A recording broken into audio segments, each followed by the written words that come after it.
have a book review for you guys today. This is The Secret History of Wonder Woman by Jill Lepore.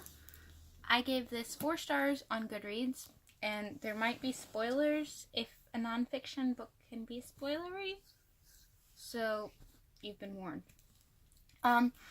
If you have seen the movie that came out relatively recently, I don't watch stuff often, called Dr. Marston and the Wonder Women.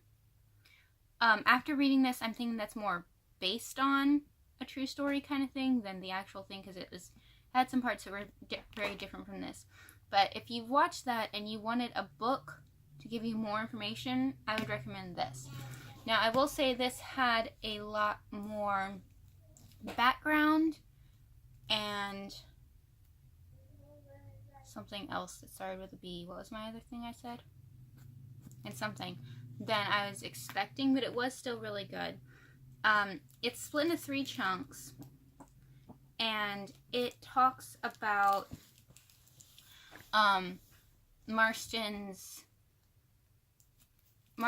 background and him creating the lie detector, and Elizabeth's background and Olive's background and her family history with Margaret Singer being her aunt. Those bits weren't what I was wanting to read when I picked this up, so those were kind of slow for me. And then it started talking about the history of birth control movement and feminism and all of that, which is interesting to me. It's just, again, not what I was intending to read when I picked this up. So that went a little faster, but still kind of slow. And then it talked more about what I wanted to read about, which was Marston and his family and like a biography of that.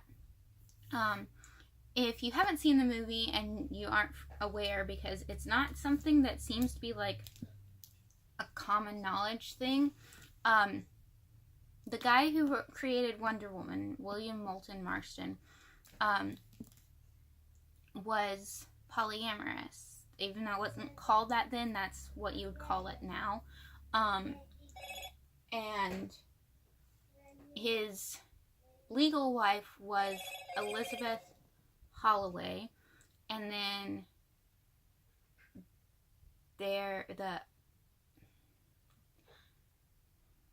I would say his other wife, but she was also seemed to be kind of with, or at least really good friends with, Elizabeth as well, was Olive Byrne, and he had 2 kids with each of them. And they didn't mention in that movie I mentioned, but there was also another lady, and I think her name was Huntley, if I remember correctly, but she didn't live with them all the time. She was kind of like in and out. So it talks about that, which I found really interesting. And then it talks a little bit about Wonder Woman and how it declined after she died and that sort of thing. So it talks about the origins of Wonder Woman, and there are lots of like comic pictures, and there's a lot of color ones in the middle too. But it's a mixture of a William Marston biography and a little bit of history of Wonder Woman and like what she was based on and that sort of thing. So if any of that sounds remotely interesting to you, I would definitely recommend this. Like I said, I gave it 4 stars. Just know what you're in for when you're reading it, and don't think it's just about that one chunk that I was trying to read about. Yeah, like I said, really good, would recommend it. Have you read this? If so, what were your thoughts on it? Otherwise, questions, comments, opinions. You know I love discussing these books with you guys down in the comments. And don't forget to subscribe. I do book reviews whenever I read a book that I want to review. So, yeah, I'll see you guys next time. Bye!